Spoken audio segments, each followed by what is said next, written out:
आइए दोस्तों, आज हम जानेंगे पूना पैक्ट के बारे में।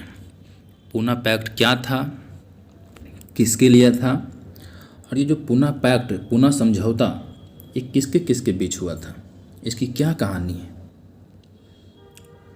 पूना पैक्ट 24 सितंबर 1932 को हुआ था। डॉक्टर भीमराव अंबेडकर और महात्मा गांधी के बीच। ठीक है, तो इसको विस्तार से जानते हैं। चलिए, भारतीय हिंदू समाज में जाति को आधारशिला माना गया है। ठीक है, भारतीय हिंदू समाज में जाति को आधारशिला माना गया है। इसमें श्रेणीबद्ध असमानता के ढांचे में अछूत सबसे निचले स्तर पर हैं, जिन्हें 1935 तक सरकारी तौर पर डिप्रेस्ड क्लासेज कहा जाता था। गांधी जी ने उन्हें हरिजन नामक शब्द से पुरस्कृत किया, जिसे अधिकतर अछूतों ने स्वीकार नहीं किया था। हालांकि अब उन्होंने अपने लिए दलित नामक शब्द का चयन किया है, जो उनकी पददलिती और स्थिति का सही परिचायक भी है। वर्तमान में भारत की कुल आबादी का लगभग छठा भाग 16.20%, भारत की कुल आबादी का छठा भाग लगभग 16.20% तथा कुल हिंदू आबादी का, भारत की कुल हिंदू आबादी का लगभग पाँचवा भाग 20.13% है दलितों की जनसंख्या। दोनों आधार पर देख लिया आप, भारत की कुल आबादी का लगभग छठा भाग और भारत की कुल हिंदू आबादी का लगभग पाँचवा भाग। आगे देखते हैं।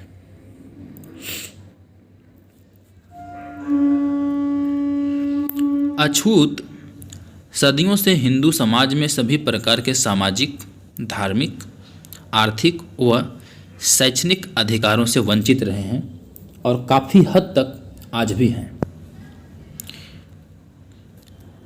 Dalits have a long history of struggle to get equal status in Hindu society and politics. Okay?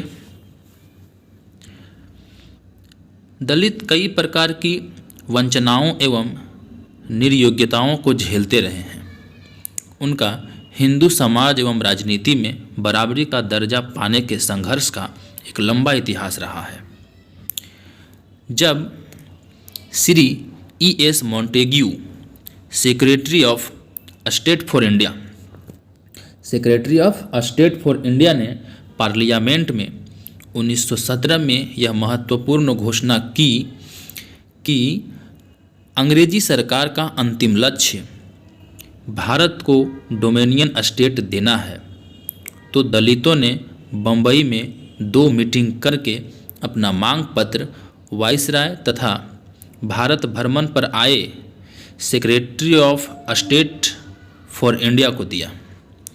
परिणाम स्वरूप निम्न जातियों को विभिन्न प्रांतों में अपनी समस्याओं को 1919 के भारतीय संवैधानिक सुधारों के पूर्व भ्रमण कर रहे कमीशन को पेश करने का मौका मिला। क्या हुआ कि 1917 ईस्वी में जब ब्रिटिश सरकार ने यह घोषणा कर दिया कि अंग्रेजी सरकार का अंतिम लक्ष्य भारत को डोमिनियन स्टेट देना है। डोमिनियन स्टेट मतलब एक तरह से पूरा अधिकार भारतीयों को नहीं दिया जाएगा, टुकड़ों में करके दिया जाएगा, जिसे अस्वीकार भी कर दिया गया था बाद में, और पूर्ण स्वराज्य का मांग हुआ था। चलिए, खैर वो अलग टॉपिक है। अभी हम देख रहे हैं पूना पैक्ट की पृष्ठभूमि, इतिहास क्या क्या रहा, इसका कहानी क्या रहा। तो जैसे ही ब्रिटिश सरकार ने घोषणा किया, तो उसी टाइम पे दलितों के जो नेता थे मुंबई में 2 मीटिंग करके अपना मांग पत्र वाइसराय को तथा भारत में का जो secretary of state for India और वायसराय दोनों जो है यहाँ देखने आए थे कमीशन के तौर पर। एक कमीशन का गठन हुआ था उस टाइम, ब्रिटिश भेजा था इंडिया में 1919 के भारतीय संवैधानिक सुधारों के पूर्व भ्रमण कर रहे थे। उनको ये पत्र दिया और उनके सामने अपनी मांगे रखी दलितों के नेताओं ने। उसके उपरांत विभिन्न कमीशनों, कॉन्फ्रेंसों एवं काउंसिलों का एक लंबा एवं जटिल सिलसिला चला। सन 1918 में मॉन्टेग्यू चेम्सफोर्ड के बाद 1924 में मध्यमान कमेटी रिपोर्ट आई, जिसमें काउंसिलों में डिप्रेस्ड क्लासेज के अति अल्प प्रतिनिधित्व और उसे बढ़ाने के उपायों के बारे में बात कही गई। जब उन्होंने अपनी मांग रखी तो उसके बाद जो है बहुत सारे कमीशन, कॉन्फ्रेंस और काउंसिल ये सब का एक लंबा सिलसिला चला, जटिल प्रक्रिया रही। और सन 1918 में मॉन्टेग्यू चेम्सफोर्ड रिपोर्ट के बाद 1924 में मध्यमान कमेटी रिपोर्ट आई, जिसके बाद काउंसिलों में जो है डिप्रेस्ड क्लासेज, दलितों को 1935 तक क्या कहा जाता था सरकारी तौर पर, डिप्रेस्ड क्लासेज, तो उनकी जो प्रतिनिधित्व थी हर जगह पे बहुत ही कम थी, बहुत ही अल्प मात्रा में। तो उसे बढ़ाने का जो उपाय है, क्या हो सकता है, इसके बारे में बात की गई। ठीक है। साइमन कमीशन 1928 ने स्वीकार किया कि डिप्रेस्ड क्लासेज को पर्याप्त प्रतिनिधित्व दिया जाना चाहिए। 1928 में साइमन कमीशन भारत आया था, उसने भी ये स्वीकार किया कि डिप्रेस्ड क्लासेज जो है इंडिया में, उनको पर्याप्त प्रतिनिधित्व दिया जाना चाहिए। उनकी जनसंख्या जिस तरह से है, उनकी जो संख्या है उसके अनुसार उनका प्रतिनिधित्व बहुत ही कम है। सन 1930 से 1932 का जो दौर था, एक लंदन में 3 गोलमेज कॉन्फ्रेंस हुई। ठीक है। सन 1930 से 1932 तक लंदन में 3 गोलमेज कॉन्फ्रेंस हुई।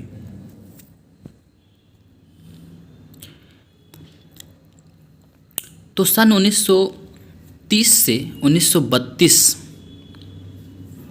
में लंदन में, सन 1930 से 1932 तक के दौर में लंदन में 3 गोलमेज कॉन्फ्रेंस हुई, जिनमें अन्य अल्पसंख्यकों के साथ साथ दलितों के भी भारत के भावी संविधान के निर्माण में अपना मत देने के अधिकार को मान्यता मिली। यह एक ऐतिहासिक एवं निर्णयकारी परिघटना थी। इन गोलमेज कॉन्फ्रेंसों में डॉक्टर B.R. अम्बेडकर तथा राव बहादुर R. श्रीनिवासन द्वारा दलितों के प्रभावकारी प्रतिनिधित्व एवं जोरदार प्रस्तुति के कारण 17 अगस्त 1932 को ब्रिटिश सरकार द्वारा घोषित कम्युनल अवार्ड में दलितों को पृथक निर्वाचन का स्वतंत्र राजनीतिक अधिकार मिला। ये देखिए सबसे इम्पॉर्टेंट चीज़ है। ये पूना पैक्ट जो 24 सितंबर 1932 को हुआ, इसमें डॉक्टर अंबेडकर और गांधी के बीच जो मतभेद हुआ वो इसी पे आधारित है। ये जो 17 अगस्त 1932 को ब्रिटिश सरकार द्वारा कम्युनल अवार्ड की जो घोषणा की गई, इसमें दलितों को पृथक निर्वाचन का स्वतंत्र राजनीतिक अधिकार जो मिला ना, यही इसी चीज़ को समझना है कि पृथक निर्वाचन का स्वतंत्र राजनीतिक अधिकार क्या था, उसमें क्या क्या चीज़ें थी, जिसको डॉक्टर अंबेडकर लागू करवाना चाहते थे। यहाँ तक कि गांधी जी की मरने की स्थिति आ गई थी, लेकिन अंबेडकर मान नहीं रहे थे, क्योंकि वे जानते थे कि अगर ये नहीं हुआ तो दलितों की स्थिति भारत में शायद नहीं सुधरेगी। यही समझना है। चलिए, तो क्या हुआ कि 1930 से 1932 तक 3 गोलमेज सम्मेलन हुआ। उसी गोलमेज सम्मेलन में डॉक्टर B.R. अम्बेडकर और मेन रूप से डॉक्टर B.R. अम्बेडकर दलितों के बात को, दलितों के प्रभावकारी प्रतिनिधित्व बने और बात को इतना ज़ोरदार तरीके से रखा, इतनी अच्छी तरीके से उन्होंने अपनी बात को वहाँ पे रखा कि ब्रिटिश सरकार जो है 17 अगस्त 1932 को कम्युनल अवार्ड की घोषणा कर दी, जिसमें यह कहा गया कि दलितों को पृथक निर्वाचन का स्वतंत्र राजनीतिक अधिकार दिया जाता है। ठीक है, इसको आगे अच्छे से समझेंगे कि ये क्या था। अभी आपको समझ में नहीं आया होगा कि पृथक निर्वाचन का स्वतंत्र राजनीतिक अधिकार में दलितों को क्या फ़ायदा होने वाला था, इसको आगे देखेंगे एकदम अच्छे से, एकदम सरल भाषा में। इस अवार्ड से दलितों को आरक्षित सीटों पर पृथक निर्वाचन द्वारा अपने प्रतिनिधि स्वयं चुनने तथा साथ ही सामान्य जाति के निर्वाचन क्षेत्रों में सवर्णों को चुनने हेतु 2 वोट का अधिकार भी प्राप्त हुआ। इस प्रकार भारत के इतिहास में अछूतों को पहली बार राजनैतिक स्वतंत्रता का अधिकार प्राप्त हुआ, जो उनकी मुक्ति का मार्ग प्रशस्त कर सकता था। पृथक निर्वाचन क्षेत्र दलितों को दिया गया कि दलितों के लिए एक अलग से निर्वाचन क्षेत्र होगा, जहाँ पे सिर्फ जो है दलित प्रतिनिधि ही खड़े होंगे, चुनाव सिर्फ वही लड़ेंगे। और इसके साथ और क्या दिया गया, इसके साथ ही कहा गया कि दलितों के पास 2 वोट का अधिकार होगा, वो 2 वोट दे सकते हैं। कैसे करके, एक तो वोट वो वहाँ करेंगे जहाँ पे उनका अपना प्रतिनिधि खड़ा होगा, वहाँ से किसी भी कैटेगरी का किसी भी मतलब सीधी सी बात हिंदू और स्वर्ण जाति के लोग वहाँ से खड़े नहीं होंगे और ना ही वो वोट करेंगे। जो क्षेत्र इनको दिया जाएगा कि वहाँ से सिर्फ दलित प्रत्याशी ही खड़ा होगा, उस प्रत्याशी को चुनने के लिए सिर्फ दलित समुदाय के लोग ही वोटिंग करेंगे, उसमें हिंदू या स्वर्ण जाति के लोग वोट नहीं करेंगे। मतलब दलितों के सिवा कोई और वोटिंग नहीं करेगा। मतलब दलित अपना नेता खुद चुनेगा, किसी और के ऊपर निर्भर नहीं होगा, क्योंकि वोटों के लिए किसी और के ऊपर निर्भर होना मतलब एक निगेटिव वे में इसको अम्बेडकर देखते थे कि अगर दलित चुनाव जीतने के लिए सिर्फ दलितों के ही वोटों पर अगर निर्भर होगा तो दलितों की बात को उठाएगा, उनके विकास के लिए काम करेगा, उसे किसी और समुदाय पे डिपेंडेंट रहने की ज़रूरत नहीं है। ठीक है, ये इसका मतलब था। और दूसरा वोट क्या कि जिस क्षेत्र में सामान्य कैटेगरी के लोग या दलितों से हट के कोई और कैंडिडेट अगर खड़ा होगा तो वहाँ पे जो दलित वोटर होंगे वो अपने मनपसंद किसी भी स्वर्ण जाति के किसी भी अच्छे व्यक्ति जो उनको अच्छा लगे, जो उनको पसंद हो, उनको वोट डाल सकता है। ठीक है, लेकिन जो दलितों का निर्वाचन क्षेत्र है, पृथक निर्वाचन क्षेत्र जो है, अलग जो एक निर्वाचन क्षेत्र दिया गया, उसमें कोई दलित प्रत्याशी ही खड़ा होगा और उसको वोट भी सिर्फ दलित समुदाय के लोग ही देंगे। ये पहला वोट का अधिकार था, पहला वोट यहाँ यूज करेंगे। और दूसरा, जैसे जनरल कैसे अभी होता है उस तरह से कि प्रत्याशी कोई भी खड़ा हो रहा हो, वहाँ वोट जिसको मन जो पसंद है उसको करेंगे। तो ये 2 वोट का अधिकार था। ठीक है, आगे देखते हैं। इस अवार्ड द्वारा, ये अवार्ड कोई पुरस्कार ये नहीं था, ये एक घोषणा था, एक नियम बना, एक कानून बना था ऐसा, जिसका नाम दिया गया था कम्युनल अवार्ड, किसी के नाम पे रखा गया था शायद। इस अवार्ड द्वारा दलितों को गवर्नमेंट ऑफ इंडिया एक्ट 1919 में अल्पसंख्यकों के रूप में मिली मान्यता के आधार पर अन्य अल्पसंख्यक समुदाय जैसे मुसलमानों, सिखों, एंग्लो इंडियन तथा कुछ अन्य के साथ साथ पृथक निर्वाचन के रूप में प्रांतीय विधायिका एवं केंद्रीय असेंबली हेतु अपने प्रतिनिधि स्वयं चुनने का अधिकार मिला तथा उन सभी के लिए सीटों की संख्या निश्चित की गई। इसमें अछूतों के लिए 78 सीटें विशेष निर्वाचन क्षेत्रों के रूप में आरक्षित की गई। ठीक है। ये चीज़ जो भारत में अन्य अल्पसंख्यक समुदाय हैं, जैसे मुसलमानों को अल्पसंख्यक माना गया है, सिखों को माना गया है, एंग्लो इंडियंस को माना गया है, मतलब एंग्लो इंडियंस कहा जाए तो जो इंडिया से बाहर से आकर बसे हैं उन लोगों को, तथा इनके साथ साथ कुछ और भी हैं, तो जो उनको अधिकार मिला हुआ था पृथक निर्वाचन क्षेत्र का, ये दलितों को भी भारत में मिला इस अवार्ड के द्वारा, कम्युनल अवार्ड के द्वारा, कम्युनल एक्ट के द्वारा। ठीक है। और इसमें कितना सीट जो है आरक्षित किया गया, 78 सीट, जहाँ से दलित ही प्रत्याशी होंगे, दलित ही चुनाव जीतेंगे। और वहाँ इन 78 सीटों पर जो वोट होगा किसी अन्य समुदाय का वोट नहीं होगा, सिर्फ दलितों का वोट होगा। सिर्फ दलित ही वोटिंग करेंगे और चुनेंगे अपने प्रत्याशी को। दलित वोटरों से ही प्रत्याशी चुना जाएगा, कोई और अन्य वहाँ वोटर नहीं हो सकता है, कोई अन्य समुदाय। और दूसरा वोट वो जहाँ चाहे यूज कर सकते हैं, ये था। ठीक है। अब जैसे ही ये घोषणा हुआ, अब गांधी जी का रिएक्शन देखिए। गांधी जी ने इस अवार्ड की घोषणा होने पर यरवदा पूना जेल में 18 अगस्त 1932 को दलितों को मिले पृथक निर्वाचन के अधिकार में विरोध शुरू कर दिया। और विरोध किस रूप में किया? इस अधिकार के विरोध में 20 सितंबर 1932 से आमरण अनशन करने की घोषणा कर दी। अब ये दलितों के उत्थान के लिए, दलितों की प्रगति विकास के लिए बहुत अच्छा मौका था, लेकिन गांधी जी ने इसका विरोध किया क्यों? तो इसके पीछे गांधी जी की अपनी अलग मान्यता है और अंबेडकर, चूँकि मतभेद हुआ था तो उनकी अलग मान्यता थी, वो कुछ और सोचते थे।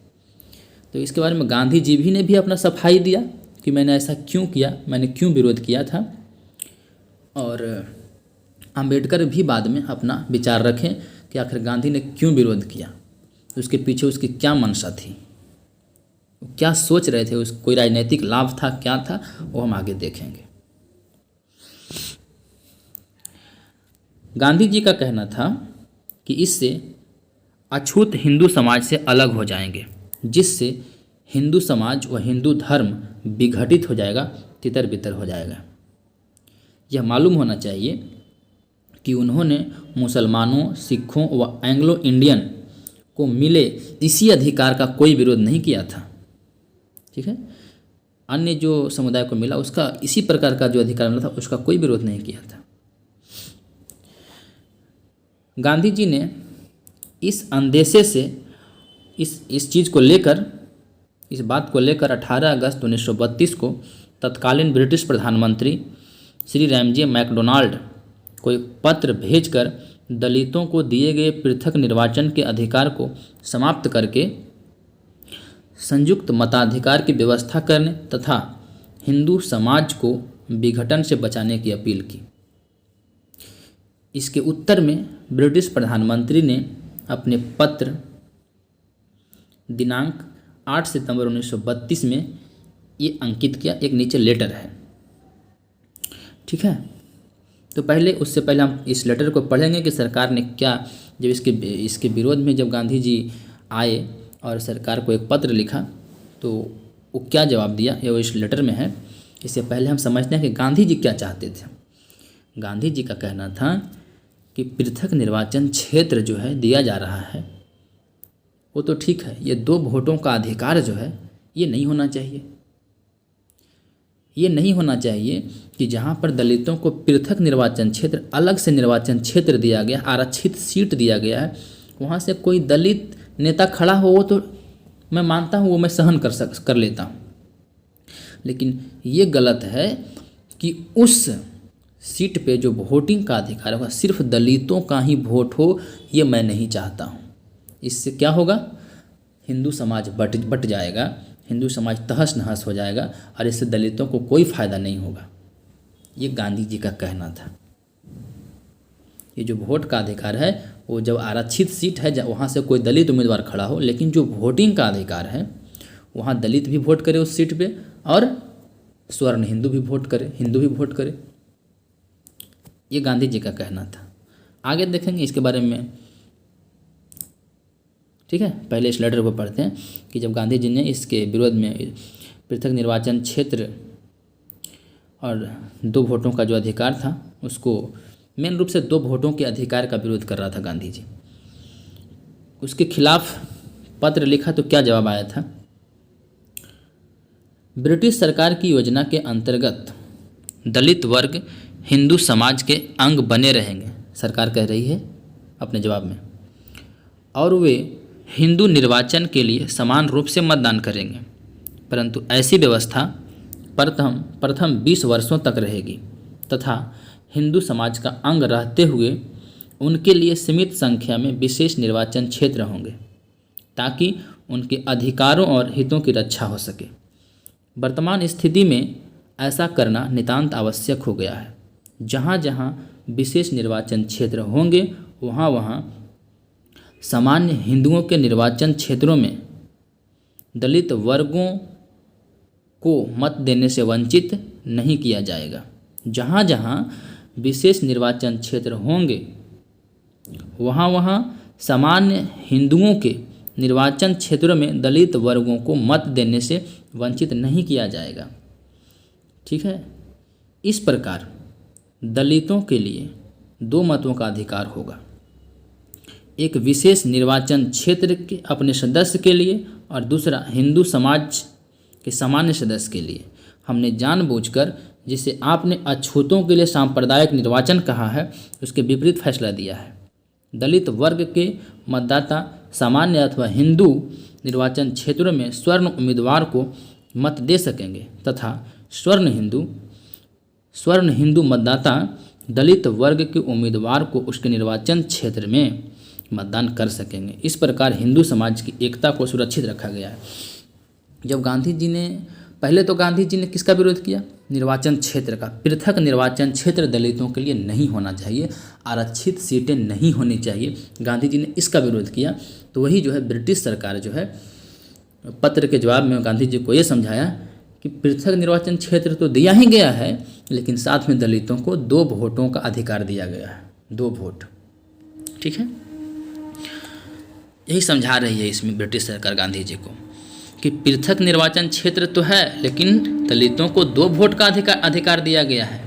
इसलिए जहाँ पे आरक्षित सीट नहीं है ना वहाँ पे कोई भी खड़ा हो सकता है, तो वहाँ पे दलितों को वोट देने से नहीं रोका जाएगा। जब ये अपने आरक्षित जो इनका अलग से दिया जाएगा निर्वाचन क्षेत्र जो दिया जाएगा वहाँ पे ऐसा होगा सिर्फ कि सिर्फ दलित ही वोट करेंगे। ठीक है ना, बाकी जगहों पर दोनों वोट करेंगे, हिंदू भी करेंगे, स्वर्ण हिंदू भी और दलित भी, स्वर्ण हिंदू और दलित दोनों वोट करेंगे, वहाँ नहीं रोका जा रहा। इससे जो है हिंदू समाज का एकता भी बना रहेगा, कोई खतरा नहीं होगा उसको। कुछ अन्य तर्क देने के बाद गांधी जी से आमरण अनशन तोड़ने का आग्रह भी किया गया, परंतु गांधी जी ने प्रत्युत्तर में यानी उत्तर देते हुए आमरण अनशन को अपना पुनीत धर्म मानते हुए कहा कि दलित वर्गों को केवल दोहरे मतदान का अधिकार देने से तथा हिंदू समाज को छिन्न भिन्न होने से नहीं रोका जा सकता है। प्रत्युत्तर में गांधी जी ने कहा, आमरण अनशन को अपना धर्म मानते हुए बाद में जो गांधी जी ने कहा कि दलित वर्गों को केवल दोहरे मतदान का अधिकार देने से तथा गांधी जी ने कहा कि दलित वर्गों को केवल दोहरे मतदान का अधिकार देने से उन्हें तथा हिंदू समाज को छिन्न भिन्न होने से नहीं रोका जा सकता है। उन्होंने कहा कि अगर दलित समुदाय को दोहरे मतदान का अधिकार दे दिया गया तो दलितों को और हिंदू समाज को, ठीक है, बर्बाद होने से छिन्न भिन्न होने से नहीं रोका जा सकता। अब गांधी जी की इसके पीछे वास्तविक रूप से क्या मंशा थी ये तो नहीं कहा जा सकता है, ये क्लियर नहीं है। गांधी जी तो कुछ और ही अपनी सफाई में कह रहे थे कि इससे हिंदू समाज बट जाएगा, समाज को खतरा है, समाज जो है तितर बितर हो जाएगा। ठीक है, ये जो अंग्रेज हैं वो हिंदुओं को बांटना चाह रही है, दलितों को अलग करके अल्पसंख्यक मानकर। ये सब गांधी जी का कहना था। गांधी जी ने इसी प्रकार के तर्क दूसरी और तीसरी गोलमेज कॉन्फ्रेंस में भी दिए थे, जिसके उत्तर में डॉक्टर अंबेडकर ने गांधी जी के दलितों के भी अकेले प्रतिनिधि और उनके शुभचिंतक होने के दावे को नकारते हुए उनसे दलितों के राजनीतिक अधिकारों का विरोध न करने का अनुरोध किया था। गांधी जी जो है इसी प्रकार का तर्क दूसरा और तीसरा गोलमेज सम्मेलन में भी दिया। ठीक है, तो इसके जवाब में डॉक्टर अंबेडकर ने कहा कि आप जो ये कहते हैं ना कि मैं दलितों का एकमात्र शुभचिंतक हूँ, उनकी भलाई चाहता हूँ, ये आप झूठ बोलते हैं। अगर आप इस का विरोध कर रहे हैं, ठीक है, अगर आप इसका विरोध कर रहे हैं तो मैं ये मानता हूँ, कम्युनल अवार्ड का जो आप विरोध कर रहे हैं, तो मैं ये मानता हूँ कि आप जो ये कहते रहते हैं ना, हम हमेशा ये बोलते हैं कि मैं दलितों का बहुत शुभचिंतक हूँ, एकमात्र ऐसा नेता हूँ जो दलितों के लिए अच्छा सोचता हूँ, उनसे नफरत नहीं करता। आप झूठ बोलते हैं, आप दलितों का शुभचिंतक नहीं हैं। ये डॉक्टर अंबेडकर ने कह दिया था और उनसे ये भी कहा था, इससे विनती भी किया था गांधी से कि कृपया करके आप जो है इसमें टांग न अड़ाएं। ये दोहरे मत का जो सिस्टम लागू हुआ है दलितों के लिए और पृथक निर्वाचन क्षेत्र का, इसके विरोध में आप कोई कदम ना उठाएं। ठीक है, उन्होंने यह भी कहा था कि फिलहाल दलित केवल स्वतंत्र राजनीतिक अधिकारों की मांग कर रहे हैं। ये अंबेडकर कह रहे हैं कि फिलहाल दलित केवल स्वतंत्र राजनीतिक अधिकारों की मांग कर रहे हैं, न कि हिंदुओं से अलग होकर अलग देश बनाने की मांग कर रहे हैं। परंतु गांधी जी का स्वर्ण हिंदुओं के हित को सुरक्षित रखने और अछूतों को हिंदू समाज का गुलाम बनाए रखने का स्वार्थ था। ठीक है, यही कारण था कि उन्होंने सभी तथ्यों व तर्कों को नकारते हुए 20 सितंबर 1932 को अछूतों के पृथक निर्वाचन के अधिकार के विरुद्ध आमरण अनशन शुरू कर दिया। मतलब सारा खेल जो है पूना पैक्ट का और गांधी जी और भीमराव अंबेडकर के बीच मतभेद का जो कारण है वो यही है। अंबेडकर चाहते थे दलितों के लिए पृथक निर्वाचन क्षेत्र और जो दोहरी मतदान का अधिकार था वो लागू हो जाए, और गांधी जी चाहते थे कि ये जो दोहरी मताधिकार का सिस्टम है और पृथक निर्वाचन क्षेत्र, ये समाज को बांटने का काम करेगी, हिंदू धर्म को बर्बाद करने का काम करेगी, इससे लोग बट जाएंगे, ये उनका डर था। इसके लिए वो आमरण अनशन पर बैठे हुए थे। यह एक बहुत ही विकट स्थिति थी। एक तरफ गांधी जी के पक्ष में एक विशाल शक्तिशाली हिंदू समुदाय था और दूसरी तरफ अंबेडकर और अछूत समाज। अब भारी कौन पड़ेगा? उस समय दलित समाज बहुत ही असहाय, कमज़ोर, निर्बल, आर्थिक रूप से भी हर तरह से कमज़ोर थे। तो डॉक्टर अंबेडकर के ऊपर दबाव भी ज़्यादा था और एक डर भी था कि अगर गांधी को कुछ हुआ तो शायद दलितों के साथ बहुत बुरा हो जाएगा, समाज में मार काट मच जाएगी। ठीक है, अंततः भारी दबाव एवं अछूतों के संभव जनसंहार क्या हुआ? अंततः भारी दबाव एवं अछूतों के संभावना देखते हुए संभव जनसंहार मतलब नरसंहार, मारकाट के भय तथा गांधी जी की जान बचाने के उद्देश्य से डॉक्टर अंबेडकर तथा उनके साथियों को दलितों के पृथक निर्वाचन के अधिकार, राइट ऑफ सेपरेट इलेक्टोरेट, दलितों के पृथक निर्वाचन के अधिकार यानी कि rights of separate electorate of Dalits की बलि देनी पड़ी और स्वर्ण हिंदुओं से 24 सितंबर 1932 को तथाकथित पूना पैक्ट करना पड़ा। ठीक है, यही था पूना पैक्ट। इसको भी और विस्तार में देखेंगे। इस प्रकार अछूतों को गांधी जी की जिद के कारण अपनी राजनीतिक आज़ादी के अधिकार को खोना पड़ा। यद्यपि पुनः पैक्ट के अनुसार दलितों के लिए कम्युनल अवार्ड में अम्बेडकर ने समझौता तो किया, लेकिन उसमें भी कुछ शर्तें रखी थी उन्होंने कि ठीक है, दोहरे मत का अधिकार अगर ख़त्म करना है तो ठीक है। यद्यपि पूना पैक्ट के अनुसार दलितों के लिए कम्युनल अवार्ड में सुरक्षित सीटों की संख्या बढ़ाकर 78 से 151 हो गई। जो 78 सीट आरक्षित किया गया था वो बढ़ाकर 151 करवाया गया, परंतु संयुक्त निर्वाचन के कारण उनसे अपने प्रतिनिधि स्वयं चुनने का अधिकार छिन गया, जिसके दुष्परिणाम आज तक दलित समाज झेल रहा है। 78 से 151 तो हो गया, लेकिन अब क्या था कि वोटिंग का अधिकार जो है वो सिर्फ दलितों का नहीं रहा। अपने प्रतिनिधि को स्वयं दलित समाज चुनेगा, स्वयं दलित समाज, वो नहीं रहा। उसको सब वोटिंग करेंगे उस पर।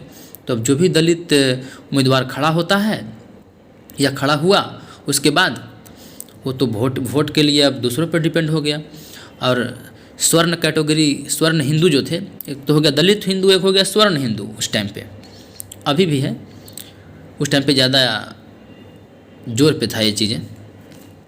तो स्वर्ण हिंदू के लिए जो फिट बैठता था, जो दलित नेता स्वर्ण हिंदुओं के लिए फिट बैठता था, उसकी सारी बातें मानता था, कठपुतली होता था, गुलाम होता था उसका, उसी को चुनते थे।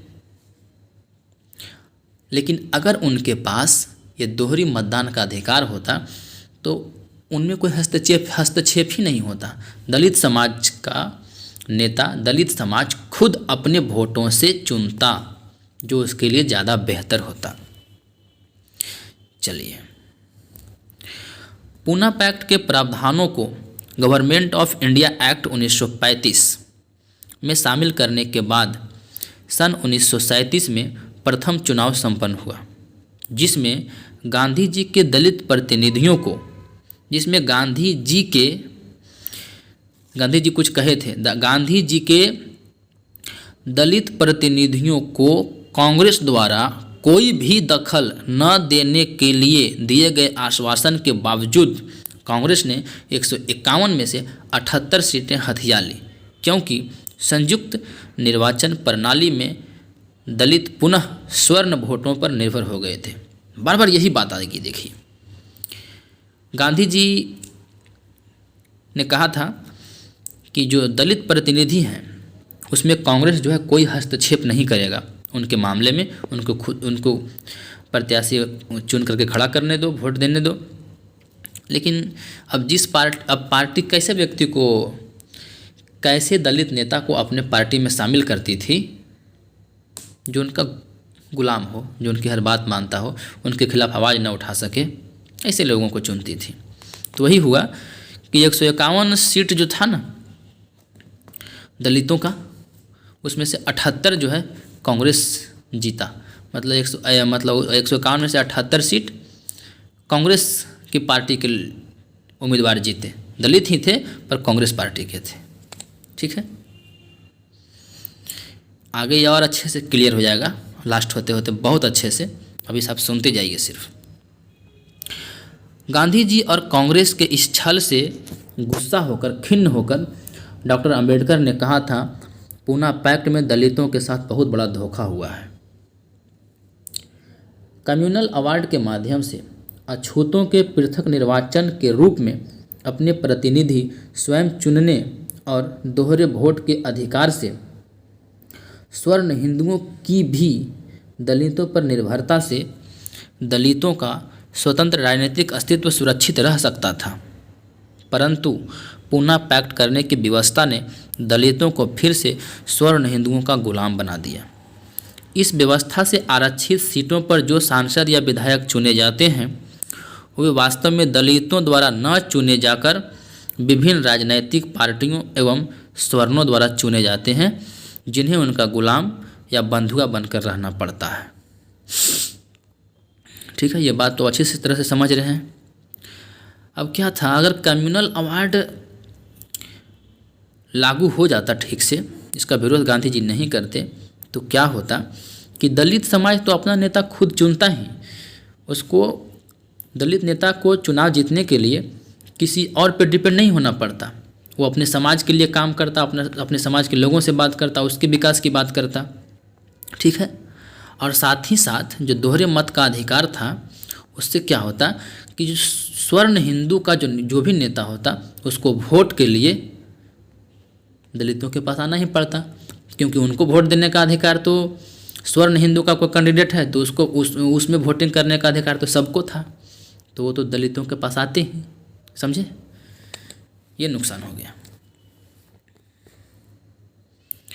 अब आगे देखिए, सभी राजनीतिक पार्टियां गुलाम मानसिकता वाले ऐसे प्रतिनिधियों पर कड़ा नियंत्रण रखती है और पार्टी लाइन से हटकर किसी भी दलित मुद्दे को उठाने या उस पर बोलने की इजाज़त नहीं देती है।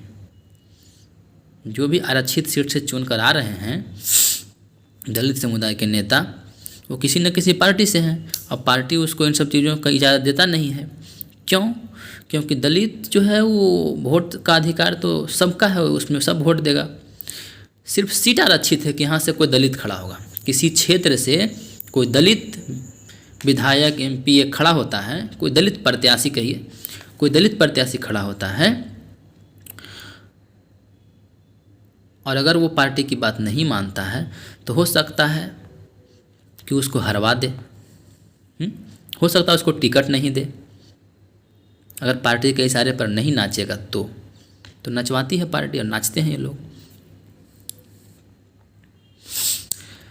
सभी राजनीतिक पार्टियां गुलाम मानसिकता वाले ऐसे प्रतिनिधियों पर कड़ा नियंत्रण रखती है और पार्टी लाइन से हटकर किसी भी दलित मुद्दे को उठाने या उस पर बोलने की इजाज़त नहीं देती है। हालांकि वो दलित नेता है, फिर भी इन सब बातों में बोलने का इजाज़त अगर पार्टी नहीं देता है तो वो बोलता भी नहीं है। यही कारण है कि लोकसभा तथा विधानसभाओं में दलित प्रतिनिधियों की स्थिति महाभारत के भीष्म पितामह जैसी रहती है, जिसने यह पूछने पर कि जब कौरवों के दरबार में द्रौपदी का चिरहरण हो रहा था तो आप बोले क्यों नहीं, तो भीष्म पितामह का उत्तर क्या था? मैंने कौरवों का नमक खाया था। तो वही आज के दलित नेताओं का सिचुएशन है। जब दलित समुदाय उससे पूछता है कि जब इस तरह की सिचुएशन थी, इस तरह की समस्या थी, दलितों के साथ ये गलत हुआ तो तुमने आवाज़ क्यों नहीं उठाई, तो वही बोलेगा पार्टी का मेरे ऊपर एहसान है, ठीक है ना। क्योंकि वोट के लिए भाई अब हिंदुओं के खिलाफ इन लोगों के खिलाफ बोला क्यों नहीं तुमने, तो वही तो वोट के लिए तो मुझे दोनों लोग चाहिए, तुम भी चाहिए और वो लोग भी चाहिए। ऐसा हो गया। वास्तव में कम्युनल अवार्ड से दलितों को स्वतंत्र राजनीतिक अधिकार प्राप्त हुए थे, जिससे वे अपने प्रतिनिधि स्वयं चुनने के लिए सक्षम हो गए थे और वे उनकी आवाज़ बन सकते थे। इसके साथ ही दोहरे वोट के अधिकार के कारण सामान्य निर्वाचन क्षेत्र में स्वर्ण हिंदू भी उन पर निर्भर रहते और दलितों को नाराज करने की हिम्मत नहीं करते। इससे हिंदू समाज में एक नया समीकरण बन सकता था जो दलित मुक्ति का रास्ता प्रशस्त प्रदान करता। परंतु गांधी जी ने हिंदू समाज और हिंदू धर्म के विघटित होने की झूठी दुहाई देकर तथा आमरण अनशन का अनैतिक हथकंडा अपनाकर दलितों की राजनीतिक स्वतंत्रता का हनन कर लिया, जिस कारण दलित फिर से स्वर्णों के राजनीतिक गुलाम बन गए। वास्तव में गांधी जी की चाल काफ़ी हद तक राजनीतिक भी थी, जो कि बाद में उनके एक अवसर पर सरदार पटेल को कही गई इस बात से स्पष्ट होती है। एक मौके पर गांधी जी सरदार पटेल से कुछ बात कह रहे थे जो लीक हो गया, तो उससे लोग अनुमान लगाते हैं कि गांधी जी जो पूना पैक्ट का जो विरोध किया उसके पीछे उसकी मंशा क्या थी, अच्छी थी, नेगेटिव थी, पॉजिटिव थी। तो अधिकतर लोगों ने उसको नेगेटिव ही माना कि वो धर्म का, ये हिंदू धर्म ये हो जाएगा, वो हो जाएगा, ये सब खाली नाटक था, उसके पीछे उसका कोई राजनीतिक लाभ था, राजनीतिक लालच था। देखिए गांधी जी क्या कहा था सरदार पटेल जी से, अछूतों के लिए अलग मताधिकार के परिणामों से मैं भयभीत हो उठता हूँ। गांधी जी कह रहे हैं पटेल से सरदार पटेल से कि क्या करें, अछूतों के अलग मताधिकार के परिणामों से मैं भयभीत हो उठता हूँ। दूसरे वर्गों के लिए अलग निर्वाचन अधिकार के बावजूद भी मेरे पास उनसे सौदा करने की गुंजाइश रहेगी। और भी जो वर्ग थे, मुसलमान, सिख, एंग्लो इंडियन, ये सब के बारे में बात कर रहा है। दूसरे वर्गों के लिए अलग निर्वाचन अधिकार के बावजूद भी मेरे पास उनसे सौदा करने की गुंजाइश रहेगी। मैं उनसे सौदा फिर भी कर लूँगा, परंतु मेरे पास अछूतों से सौदा करने का कोई साधन नहीं रहेगा। वे नहीं जानते कि पृथक निर्वाचन हिंदुओं को इतना बांट देगा कि उसका अंजाम खून खराबा होगा। अछूत गुंडे मुसलमान गुंडों से मिल जाएंगे और हिंदुओं को मारेंगे। क्या अंग्रेजी सरकार को इसका कोई अंदाज़ा नहीं है? मैं ऐसा नहीं सोचता। इसका रेफरेंस दिया गया है कहाँ से? महादेव देसाई की डायरी, पृष्ठ संख्या 301, प्रथम खंड से। ये इतना इसमें उसकी उस डायरी में इसकी चर्चा, इतनी चर्चा हुई है। गांधी जी के इस कथन से आप गांधी जी द्वारा अछूतों को पुनः पैक्ट करने के लिए बाध्य करने के असली उद्देश्य का अंदाज़ा लगा सकते हैं। गांधी जी के इस बात से आप जो हैं पुनः पैक्ट का जो समझौता हुआ, दलितों को जो भीमराव अम्बेडकर को जो बाध्य किया गया समझौता करने के लिए पुनः पैक्ट का, इससे गांधी जी के उद्देश्य का अंदाज़ा लगा सकते हैं। ये जो गांधी और पटेल की बात हुई है उस चंद शब्दों से। दलितों की संयुक्त मताधिकार व्यवस्था के कारण, ये जो दलितों का ज्वाइंट वोटिंग का सिस्टम जो कर दिया, वो पहले वाला हटा करके वही कह रहा है, दलितों की संयुक्त मताधिकार व्यवस्था के कारण स्वर्ण हिंदुओं पर निर्भरता के फलस्वरूप दलितों की कोई भी राजनीतिक पार्टी पनप नहीं पा रही है, चाहे वह डॉक्टर अंबेडकर द्वारा स्थापित रिपब्लिकन पार्टी ही क्यों न हो। इसी कारण डॉक्टर अंबेडकर को भी 2 बार चुनाव में हार का मुंह देखना पड़ा, क्योंकि आरक्षित सीटों पर स्वर्ण वोट ही निर्णायक होता है। आरक्षित सीटों पर भी स्वर्ण वोट ही निर्णायक होता है। इसी कारण स्वर्ण पार्टियां ही अधिकतर आरक्षित सीटें जीतती है। ठीक है, इसी कारण स्वर्ण पार्टियां ही आरक्षित सीटें अधिकतर जीतती है। जैसे 2 पार्टी है, एक किसी दलित ने पार्टी, दलित समुदाय का कोई आदमी पार्टी बनाया, ठीक है, उसने अपना नेता वहाँ खड़ा किया।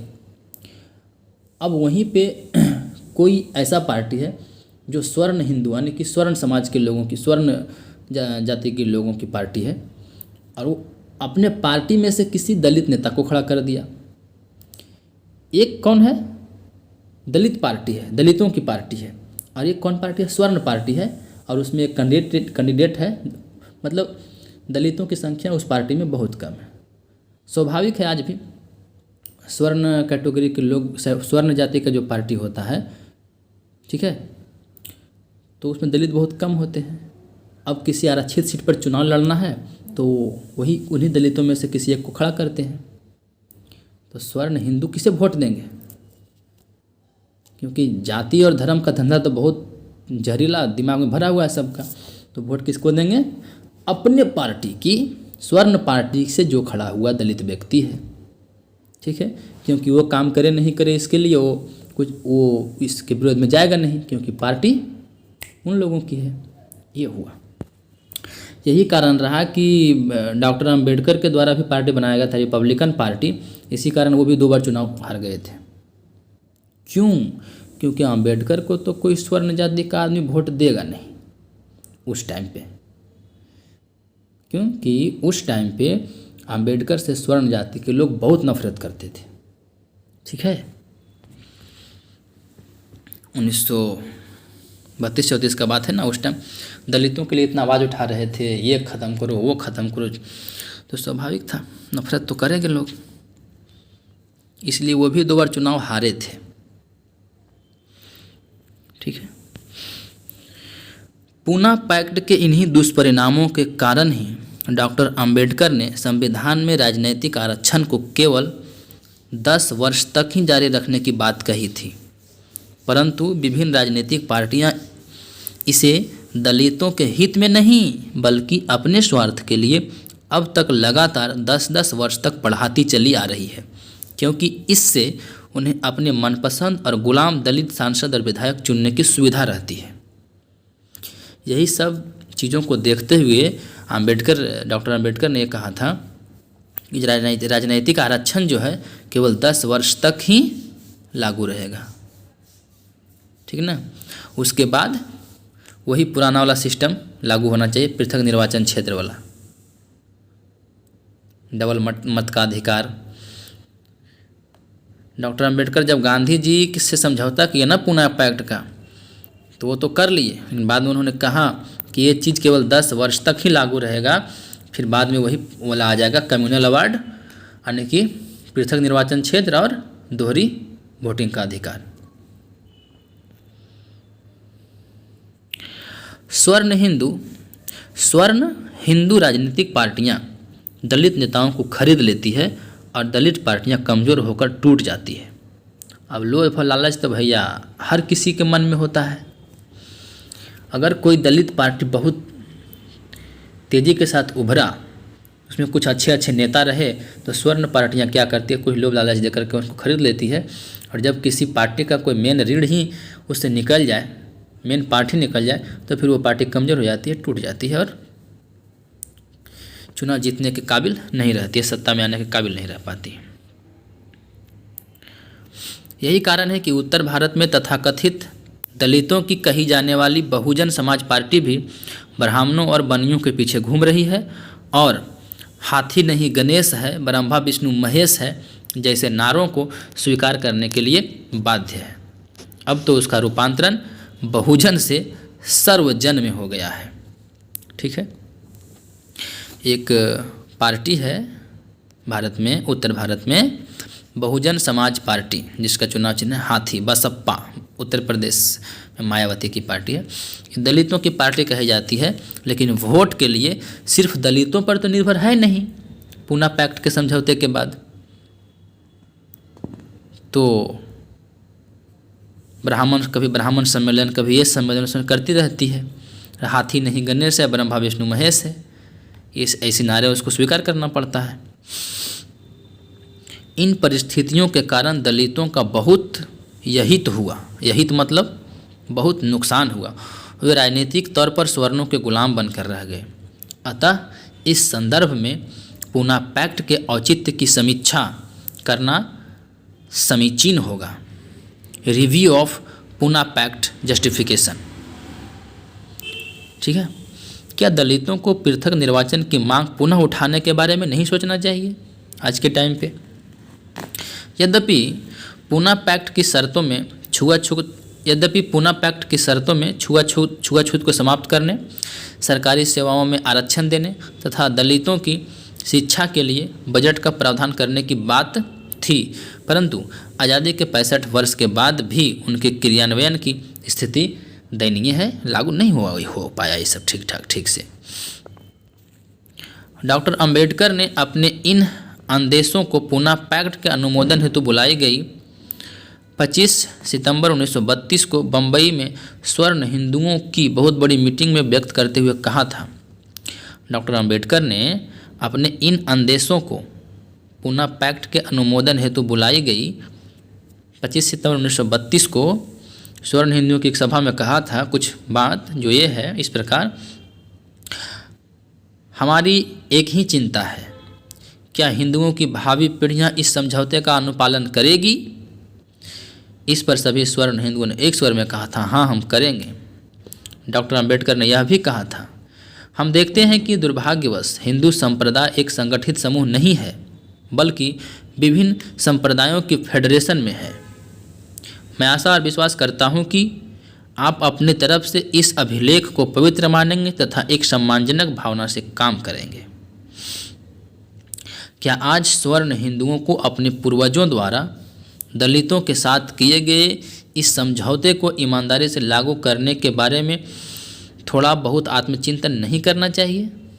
यदि वे इस समझौते को ईमानदारी से लागू करने में अपना अहित देखते हैं, अपना नुकसान देखते हैं, तो क्या उन्हें दलितों के पृथक निर्वाचन का राजनैतिक अधिकार लौटा देना चाहिए जो उन्हें कम्युनल अवार्ड में दिया गया था। मेरे विचार से अब समय आ गया है जब दलितों को संगठित होकर आरक्षित सीटों पर वर्तमान संयुक्त चुनाव प्रणाली की जगह पृथक चुनाव प्रणाली की मांग उठनी चाहिए, ताकि वे अपने प्रतिनिधियों को स्वर्णों की जगह स्वयं चुनने में सक्षम हो सके। तो ये था पूना पैक्ट। इसके बारे में जो नेगेटिव सोचते हैं उनका भी तर्क दिया गया और उनका भी तर्क दिया गया कि ये पूना पैक्ट हुआ क्यों था। ये गांधी जी का अपना तर्क भी दिया गया। इसको पढ़ने के बाद ऐसा ज़रूर लगता है कि कम्युनल अवार्ड में पृथक निर्वाचन क्षेत्र की जो घोषणा हुई थी, अगर वो लागू रहता तो आज दलित समुदाय, जो इंडिया का जो SC ST समाज है, उसकी स्थिति काफ़ी बेहतर हो जाती। उनकी भी अब अपनी पार्टी होती और चुनाव जीतने के लिए किसी अन्य समुदाय के वोटरों पर उसे डिपेंड नहीं होना पड़ता। जो भी काम करना होता, किसी को खुश करना होता, वो दलित समुदाय के ही लोग होते। उन्हीं के विकास के लिए काम करना पड़ता वोट पाने के लिए, और उन्हीं में से कोई न कोई एक दलित नेता बनता। किसी के आगे पीछे घूमने की ज़रूरत नहीं होती। तो ये था पूना पैक्ट। एक विस्तार से चर्चा किया गया जिसमें हम सारी बातों को समझे।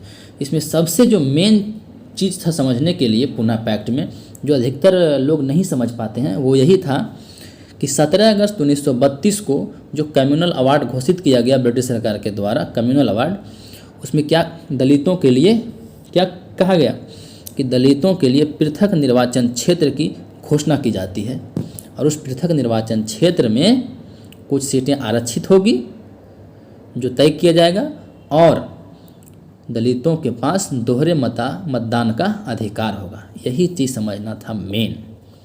अब हो गया इसके कुछ नुकसान। पूना पैक्ट होने से दलितों को क्या नुकसान हुआ, अगर लागू रहता तो क्या फ़ायदा होता। अंबेडकर और गांधी जी के बीच किस चीज़ को लेकर मतभेद होता था। जिस वक्त गांधी जी को पूरा देश आदर्श मानता था, पूरा देश उनके पीछे चलता था, उस टाइम पे अंबेडकर गांधी से मतभेद रखते थे। ये निशानी होती है एक पढ़े लिखे और होनहार नेता की, होनहार व्यक्तित्व का। जिसको पूरा देश महात्मा कहता था, उसे अंबेडकर महात्मा कहने से इनकार करते थे। किस बात का? अंबेडकर कहते थे वो महात्मा नहीं है, मैं उसे सिर्फ एक इंसान मानता हूँ। गांधी जी हमेशा क्या कहते थे? दलितों को हरिजन नामक शब्द से संबोधित करते थे और कहते थे, अंबेडकर तुम ऐसा सोचते हो मुझे, मैं ये सब मानता हूँ, मैं किसी को छूत या अछूत नहीं समझता हूँ, मेरे लिए सब एक समान है। बल्कि मैं तो दलितों का एक बहुत ही शुभ चिंतक रहा हूँ हमेशा से। तो पूना पैक्ट के विरोध में जब अनशन पर गांधी जी गए थे, तो अम्बेडकर ने उन्हें कह दिया था कि आप जो हमेशा कहते रहते हैं कि मैं दलितों का शुभ चिंतक हूँ, इनके बारे में सोचता हूँ, आप सब झूठ बोलते हैं। आपके अंदर ऐसा कुछ भी नहीं है, आप दलितों के हमदर्द नहीं हैं।